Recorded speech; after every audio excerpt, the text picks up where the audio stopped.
So, very good afternoon, dear friends. Good afternoon. Good afternoon, sir. Very good afternoon. चलिए तो आज हम बात yes today we are going to talk on very important topic which we have already started vital villages thriving towns उसके बारे में हम लोग पढ़ चुके हैं और इससे पहले जो हमने पढ़ा वो क्या पढ़ा था। इससे पहले हमने पढ़ा था importance of some important cities coins के बारे में हमने पढ़ा था। ठीक है। और ट्रैवलर्स के रिकॉर्ड्स के बारे में हम लोगों ने पढ़ा और वहाँ के स्कल्पचर के बारे में पढ़ा और एक टाउन्स जो इमर्ज हुआ था that cities with many functions. तो उस सिटीज़ विथ मेनी फंक्शंस में हमने मथुरा के बारे में पढ़ा और we come to know what was the significance of Mathura and how Mathura got the importance. It was a center, it was a gateway, you can say it was on the route of northwest and north to south. At the same time, it has a religious importance. It was a center of sculpture. मूर्ति कला का एक बहुत बड़ा centre था वो। ठीक है। और आज भी रिलीजियस सेंटर के रूप में वो फेमस तो है ही है। And I am very feeling very much green when I visited Mathura and वहाँ का जो एम्बियंस है, वहाँ का जो रिलीजियसिटी है और वहाँ के लोगों के स्वभाव में जो माधुर्य है, it was very remarkable for me, very remarkable journey during this 4, 5 and 6th November it took place. Now with that memory I am going to start the topic here. After that Mathura's experience, here is the new topic today we are going to discuss, that is the crafts and crafts persons. Crafts और craft persons के बारे में हम आज पढ़ेंगे। और ये craft जब कुछ लोग ऐसे होते हैं ना जो चीज़ों को अपने हाथों से गढ़ने में, बनाने में उनको महारत हासिल होती है। ठीक है। जैसे आपने अपने दादी को देखा होगा या नानी जी को देखा होगा या दादाजी को देखा होगा, नाना जी को देखा होगा या गांव के ऐसे बहुत सारे महिलाओं पुरुषों को देखा होगा। और आज के समय में भी ट्राइबल जो हमारे भाई बहन हैं, ठीक है, उनके हाथों में बहुत सारी चीज़ें देखी होंगी कि वो कुछ बास्केट बना ले जाते हैं, कुछ चित्रकारी कर जाते हैं, कुछ इस तरह की चीज़ें बनाते हैं जो हमारे डेली यूज़ में काम आता है, घर के डेकोरेशन में काम आता है। तो ऐसी सब चीज़ों को हम क्राफ्ट्स वर्क के नाम से जानते हैं। जैसे देखो हमने भी अपने घर में कुछ चीज़ें बनाई हैं, जैसे थर्मोकोल वेस्ट से हमने बनाया है झूमर। ठीक है। तो आप देखना चाहेंगे? बोलो भाई, बोलो बेटा। अरे तुम लोग लिंक में नहीं हो। हाँ देखो तो, Yes, sir. देखना चाहोगे? हाँ वेरी गुड। नंबर बढ़ाओगे तभी दिखाऊंगा, अभी नहीं दिखाऊंगा। ओके चलो। ओके, बाद के लिए मैंने बचा के रख दिया है। ठीक है कि आपके अंदर की क्यूरियोसिटी बनी रहे। तो ये क्राफ्ट जो पर्सन है ना, ये उस समय काफ़ी प्रोमिनेंस पाए थे। ओके, तो क्राफ्ट्स एंड क्राफ्ट पर्सन्स के बारे में हम आज थोड़ा सा पढ़ने का प्रयास करेंगे। We also have archaeological evidence for crafts. Archaeology हमने बार बार चर्चा किया है। Archaeology is a subject which study about the remains of the past. प्राचीन काल की बहुत सारी चीज़ों का जो अध्ययन करता है जो सब्जेक्ट, जो विषय, और उस अध्ययन के माध्यम से वो प्राचीन काल के बारे में एलोबरेट करता है। ठीक है। उस समाज की व्यवस्थाओं के बारे में, उस समाज के एडमिनिस्ट्रेशन के बारे में, उस समाज के रहन सहन के बारे में, लाइवलीहुड के बारे में, उस समाज के लोगों की सोच के बारे में, ये सब बातें हम इसके माध्यम से जान पाते हैं, आर्कियोलॉजी के माध्यम से। ठीक है। So these include extremely fine pottery. जो पॉट है, हमने अभी चर्चा किया कि हम भी अपने बचपन में बहुत सारे पॉट्स हमने पर हाथ आजमाए हैं, बहुत सारे पॉट्स तोड़े हैं। ठीक है। मिट्टी के बनाने का प्रयास किया है, कुछ बनाने में टूट गए, है ना। So pottery known as the northern black polished ware, NBPW, NBPW, northern black polished ware. Okay, तो ये इसका काफ़ी महत्व था, ठीक है। तो ये इस क्षेत्र में पॉट्स जो थे इनको ये बनाए और इनको एक प्रमुखता मिली, जिसके बारे में थोड़ा सा डिटेल्स आप देखेंगे इस स्ट्रेंजा के बाद हम इसके बारे में इसको हम पढ़ेंगे। It gets its an name from the fact that it is generally found in the northern part of the subcontinent. तो NBPW का ऐसा नाम क्यों पड़ा, तो वो इसलिए कि ये जिस रीजन में पाया जाता है उस रीजन के हिसाब से उसका नामकरण किया गया। Remember that the archaeological evidence for many crafts may not have survived।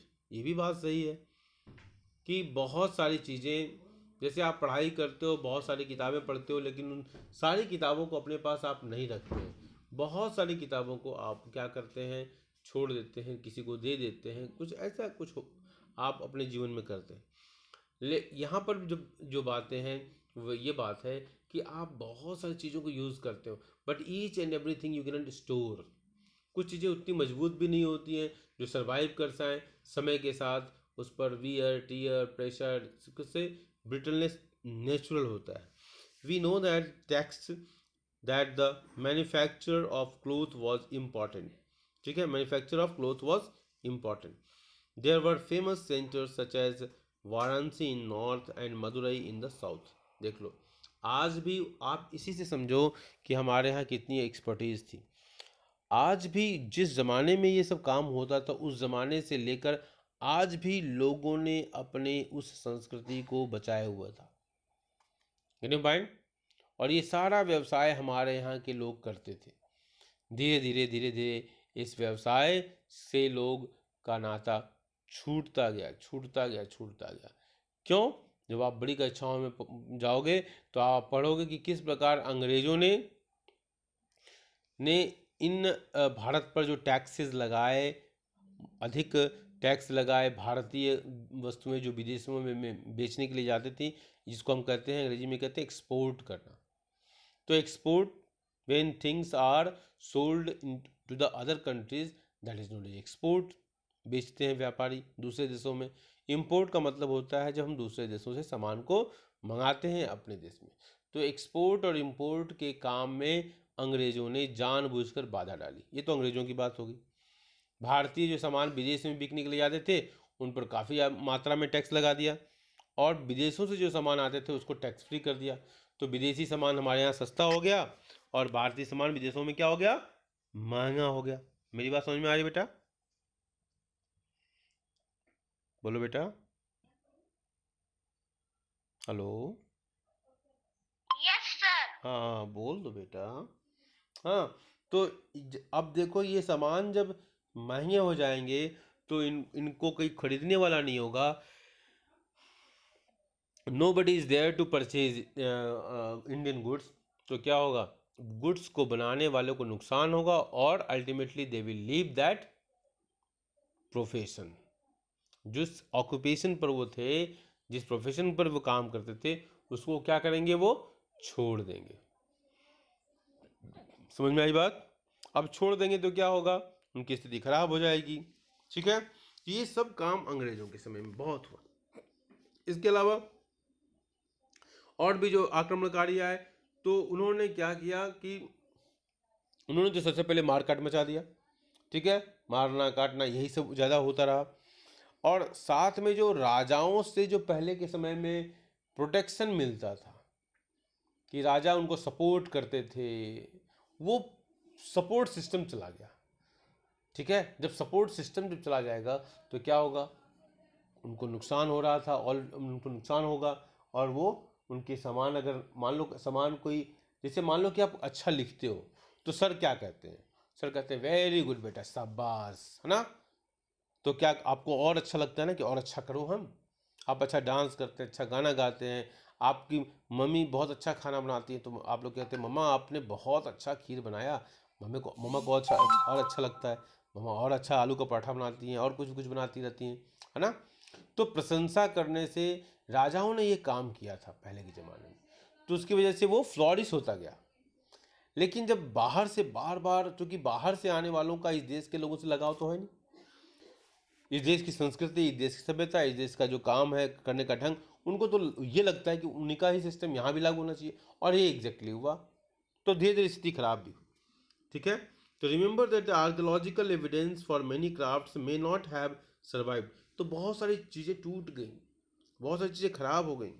We know from the text that the manufacture of cloth was important, कि कपड़े का उत्पादन बनाना बहुत ही महत्वपूर्ण था।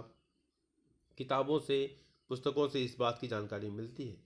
There were famous centres such as Varanasi and in north and Madurai in the south, both men and women worked in these centres.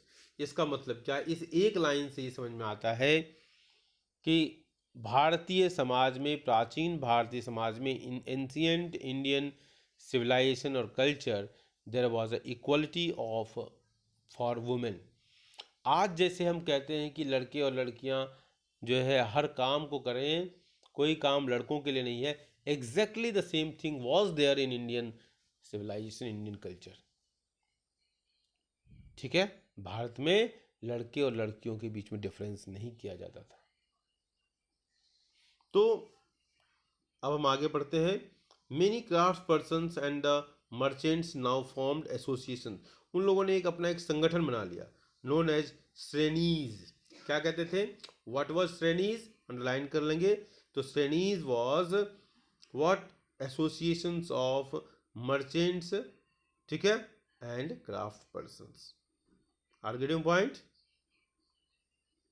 Yes, sir. ठीक है, these trainees of the crafts persons provided training, procured raw material and distributed the finished product.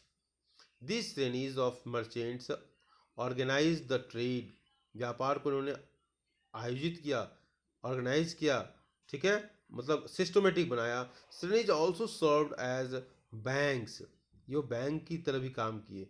Where rich men and women deposited money, जहाँ पर धनी लोगों ने अपने पैसे जमा किए, स्त्री और पुरुष दोनों। ठीक है, दिस वाज, मतलब ये महिलाएं कितनी एजुकेटेड रही होंगी उस ज़माने में, ये इस लाइन से पता चलता है। This was invested and part of the interest was returned और used to support religious institutions such as monasteries. मतलब ये लोग पैसे जमा करते थे, उस पर इंटरेस्ट मिलता था, और उस पैसे का ये एक काम होता था कि आप धार्मिक कार्यों में इसका प्रयोग हो जाता था। ठीक है, और जो धार्मिक इंस्टीट्यूशन थे और मोनेस्ट्रीज थी, जहाँ पर बौद्ध भिक्षुक लोग रहते थे, वहाँ पर ये काम आ जाता था। Are getting point? Yes, yes, sir. चलो, तो हम आगे बढ़ते हैं और एक क्लोजर लुक लेते हैं एक ऐसे टाउन के बारे में जिसको हम आर्कमेजू कहते हैं। ओके।